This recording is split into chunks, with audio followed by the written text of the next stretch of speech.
Welcome to the next project, friends and neighbors from all around the world. This is episode 4 of my Fender Starcaster ultra cheap Stratocaster extreme modification project. In this episode, which we will just call bodywork, we are working on the body. We have taken that hard candy coated black guitar. As you know, we cut away the center and put in a chunk of mahogany right down the middle. And since I've made a 5-ply maple cap for it, which is going to replace where the pick guard went basically.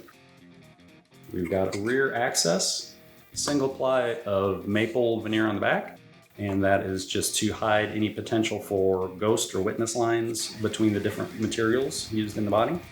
A lot going on, a few templates being made. Let's jump right into it and start the next project.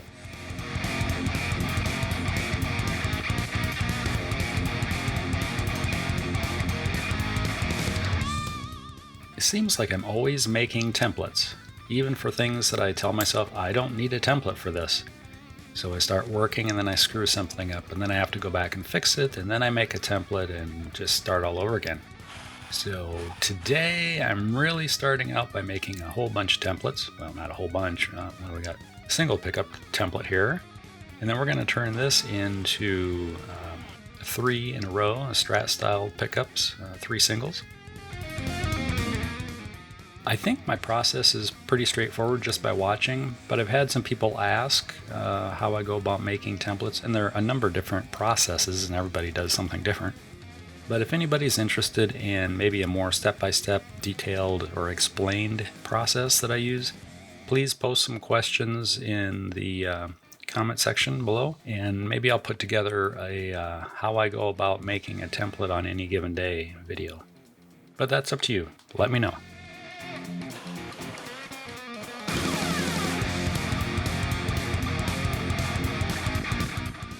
Here I've got the single coil master template made and attached to a piece of MDF, and I'm using the master template to route all of the 3 locations for the single coil working template.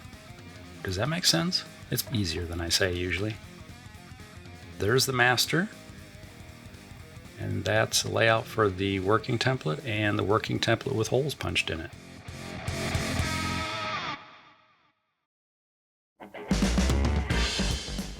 Here I'm making a plug for the control cavity. No, I'm not going to fill it, since I just opened it up, but I am making this plug that will get used a little bit later in the process when I start to apply the new top cap to this guitar. It'll make sense in a little bit.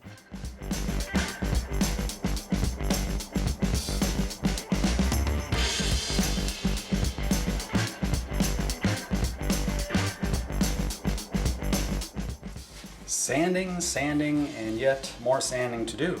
I am removing the hard candy coating on this guitar, and it appears that this guitar has 3 complete paint jobs on it, all black.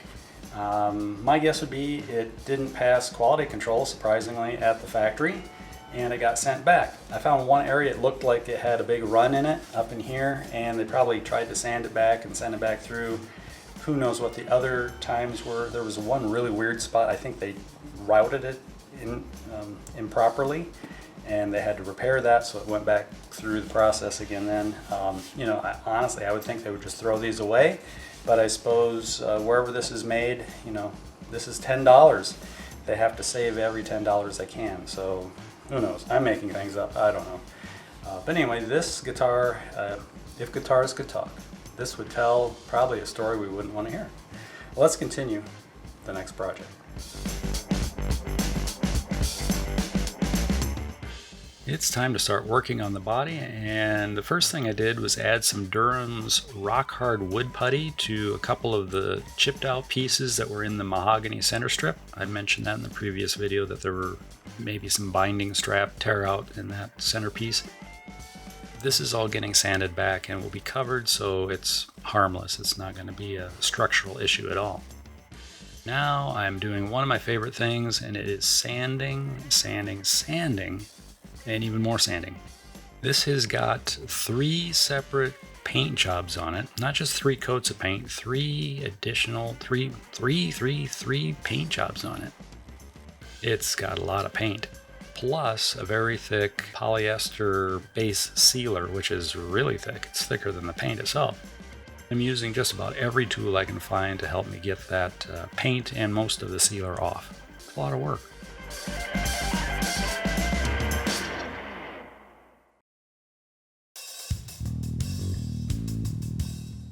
Since I change the plan about every time I get near this guitar, I'm trying to think ahead as to what I'm going to need in the future. Once I get the pickup cavities routed back into the body, I need a channel to run between the pickups. A lot of people use a long drill bit and just punch a hole all the way through from the neck pocket to do that, and that's fine, and I've done that before. But I figured since I'm putting a new cap on this guitar body, it'd be a good time to cut a trench into the top. As I go, I just make things up and then realize that's not a good way to go, so I change things, and yeah, everything I do is a work in progress, a test. So here I've got the trench cut, and I've just put a little piece of scrap MDF in it to show that there's still going to be a hole down below.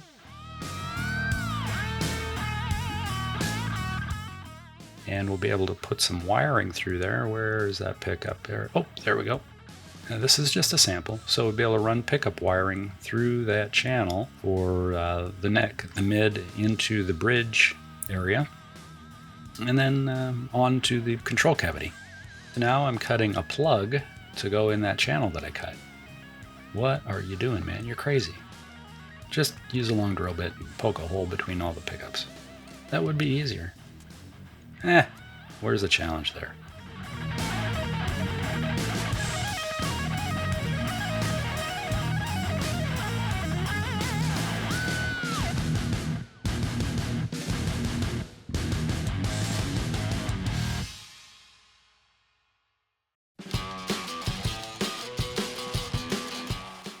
I think it's time to make another template. Let's make a neck pocket template. Now, you may be wondering, why don't I make that part of my 3 pickup template? Which I could, but sometimes it's nice to have separate templates. Maybe I will use the 3-gang Strat style pickup template, but I won't want this neck pocket with it. And for me, it's good to separate things so I don't get confused and just use what's in front of me instead of the one that I should use. Anyway, I'm using my drop-in handheld oscillating spindle sander that I mount in my router table or router bench. I don't even know what you call that thing. And we're getting it sanded out. It fits the neck really tight, but it's a little too tight. So I will have to do a little more sanding on this to open it up. Transferring a center line on so I can line it up with where I need it on the body. Get it sketched on there just to get an idea of how things are going to look. And there's the 3-gang single coil pickup template. Yeah, I've got something going on here. Yep. Oh, there's a template. There's a fast spinning Forstner bit and more template work. Woo-hoo.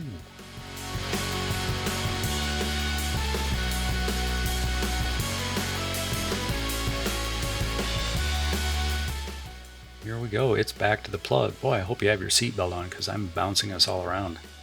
I'm adding wax paper to the plug and then wrapping it with tape also. And I have a little bitty plug to go in that little triangular area. And so that's kind of how it's going to fit. That looks pretty good. Now I've removed the plug again and adding more tape to the body. What could I be doing? Oh, there goes the plug and the little plug. This is odd. Oh, what? Caulk. I'm adding caulk to the top of the body. I am insane. So the plan here is to basically inject the caulk into the gaps between the plug and the body just to keep any glue from squeezing down in there. Now we've busted out the veneer, and I'm going to straighten and true up the book match edge of the top figure veneer.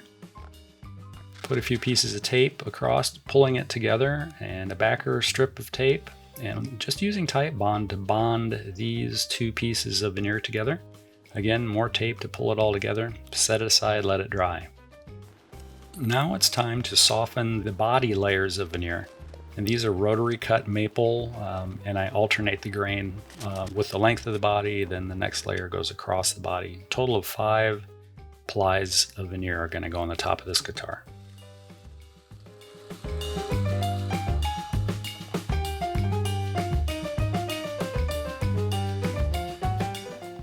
When I first started getting interested in using veneer for things, I was doing my research and learning that there's veneer saws and special veneer knives and all sorts of fancy stuff that costs a lot of money.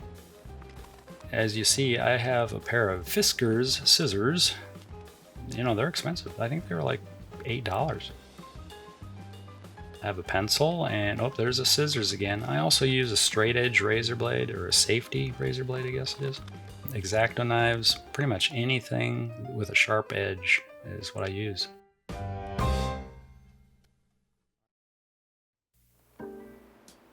Mixing up some urea formaldehyde resin glue, and this stuff is not good for you. Wear a respirator when you initially mix the powder and the water together. After that, once it's a paste, you're pretty much safe with it. I mean, don't eat it, obviously, but mix it up so it's a nice creamy consistency.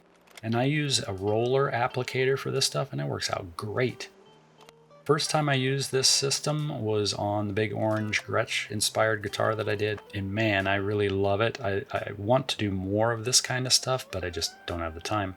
So this 5-ply top veneer is kind of nice for me. It reintroduces me to this process and gets me ready to build another Gretsch inspired guitar of some sort.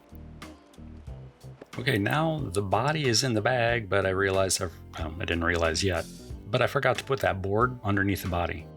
And the reason it should be in there is it holds the bag down. As I have it, the bag pulls up and down around the body, so it's really not pulling the edges of the veneer down around the body so much. It's creating like a sandwich. If you grabbed a sandwich, top and bottom, and you just squeezed it evenly on both sides, pinch it in the middle. Nah, that's a dumb analogy. Anyway, there, I put the board in. Life is good. And there's my curbside rescue air compressor and some vacuum. Hey, we have got the body out of the bag. Everything went really well. Actually removed the plug that was in here also, which we're seeing in the video. That went surprisingly well. I had wax paper between the plug and the glue and veneer. One issue I kind of had was with the way I cut my veneers. They're not all exactly the same size, they vary. And where one layer of the veneer was a little bit longer, there would be a little bit of glue sticking out along the edge, and that's really not a problem. Well, the problem was when I slid this into the bag, it smeared a little bit of that overhanging glue to the inside of the bag. The glue that smeared onto the bag smeared onto the top veneer, just a little bit. I used a urea formaldehyde glue, which dries really rock hard, sands really well. It's not rubbery like a yellow Type Bond kind of glue. Doesn't shrink back, doesn't have that springy memory to it. Just whatever shape you form this to, that's where it stays. That's good. Hopefully, when I sand this, it won't be a problem. It won't impact the stain or finish in any way, I hope. We will find out. Let's continue the next project.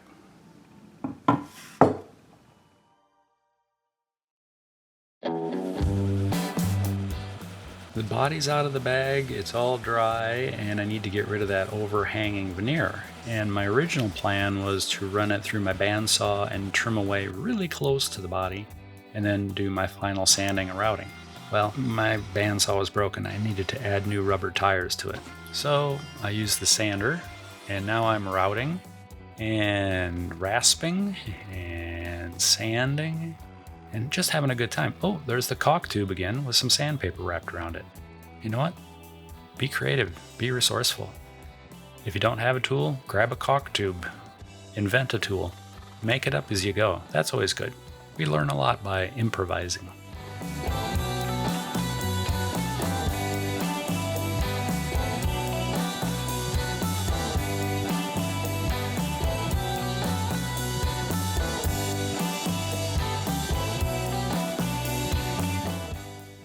plug comes out of the body, and the wax paper actually stuck to the glue, but the wood didn't stick to the wax paper, so the plug came out well.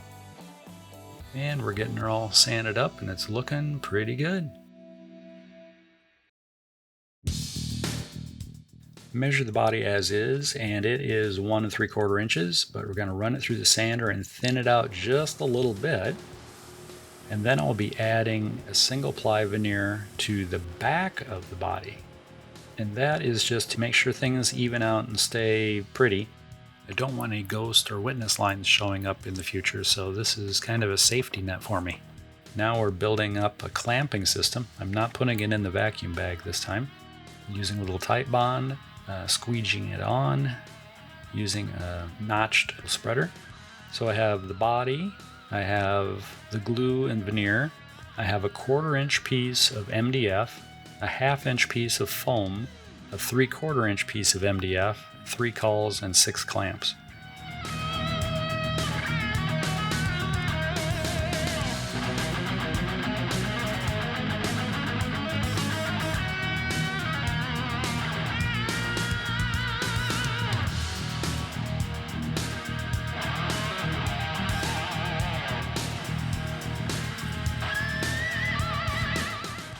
Now I'm routing away and doing a little sanding, and the body is getting pretty close. I like it. I think I can save this one.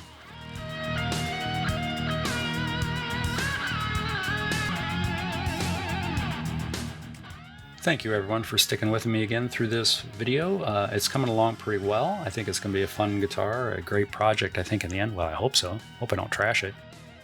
Please hit the thumbs up, ring the bell for future notifications. If you haven't already, please subscribe. Leave me messages. If you would like more information on templates or something like that, my processes, let me know. Maybe I can put something together. So until the next video, please take care of yourself and those around you. And until then, bye.